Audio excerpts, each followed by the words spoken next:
В рамках месячника в течение месяца будут проведены различные мероприятия для незрячих и слабовидящих, а именно круглые столы, информационные лекции, встречи с ветеранами тыла и труда, участниками СВО, благотворительные акции, ярмарки вакансий, тифлоэкскурсии и другие. В программу акции также входит оказание адресной помощи остро нуждающимся инвалидам.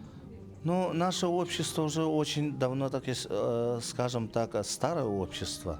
Вот. И помимо культурных массовых мероприятий, помимо вокалов, у нас есть также очень много известных личностей в разном направлении. Также у нас очень много спортсменов, призеров, чемпионов Дальнего Востока и России.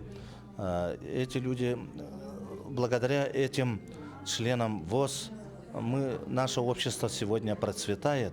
В настоящий момент по Якутии членами общества слепых являются порядка 2000 человек. Из них более 400 проживают в Якутске. Среди районов наибольшее количество незрячих проживают в Мегино-Гангаласском – более 100 человек. Члены общества слепых подчеркивают значимость проведения подобных акций и мероприятий, так как они предоставляют уникальную возможность для социализации.